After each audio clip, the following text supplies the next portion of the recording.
So I recorded some more Shadowrun Returns today, but I didn't have commentary attached to the first part because I was on the phone when I got home. And then I continued to be on the phone for quite a while. So I started recording that, and I have commentary for a later part of it, but not the first part. And so I want to do post-commentary so that I can have a complete LP, because my god, I have a lot of fragments on channels on the internet, not necessarily on this channel, but all over the place. And I really got to complete a project. And the Shadowrun Returns LP feels like a good place that I can say, okay, this is start to finish, there is a full LP here. But I'll have to do post-commentary for some of the video to make that happen.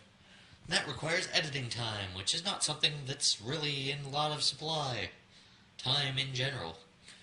But this means the fact that I can't just post exactly what I played of Shadowrun today means that I can't take the coward's way out and not do a vlog FMV.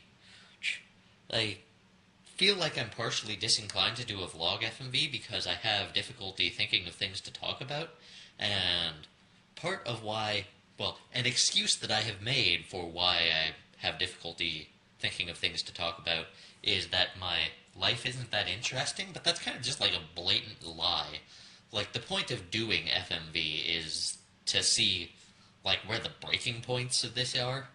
Like, how much can I talk to a camera until I run out of things to talk about?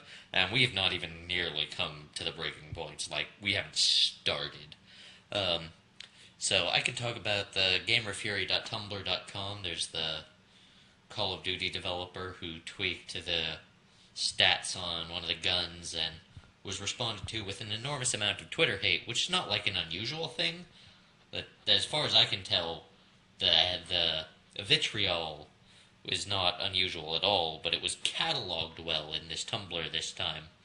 And that got, maybe like I am exaggerating the extent to which that got passed around in the social media spheres, because I've probably only seen it like twice, but talked about it a couple of times and tweeted about it a couple of times.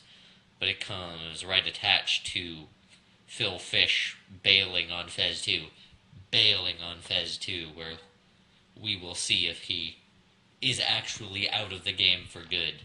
Fez 2 may come back around, or at least Patrick Klepek predicts that it will come back around. There was like a Polygon post or something that was talking about trolling on the internet or online hatred and stuff. And the poster, was it Phil Kohler? It might have been Phil Kohler. But like the post said, I was talking to another industry professional who's, and I'm not going to name any names here, but it was like a year ago, and they had recently lost a family member, and some fucking bastard online had responded to this tragedy by saying good, because they had some agenda against this reporter. And it's like, it's funny to know who that is, because that's Patrick Klepek when his dad died.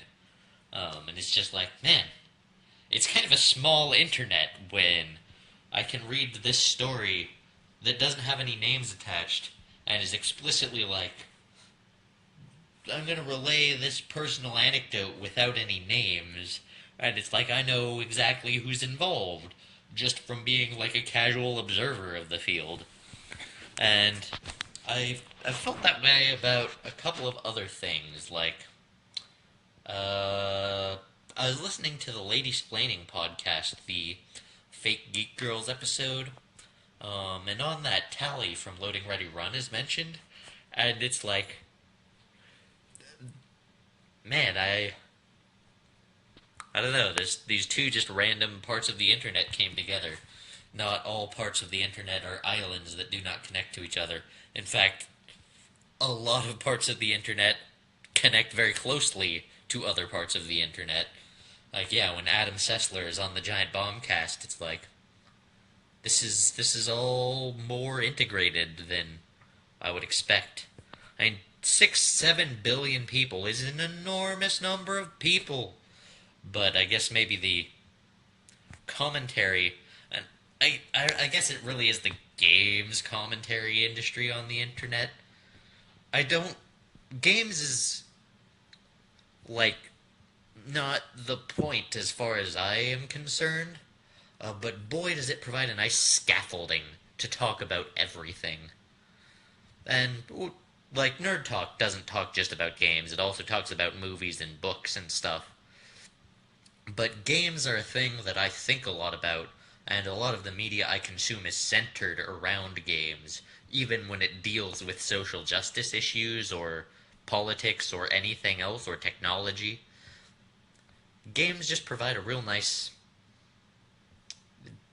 campfire for us all to sit around.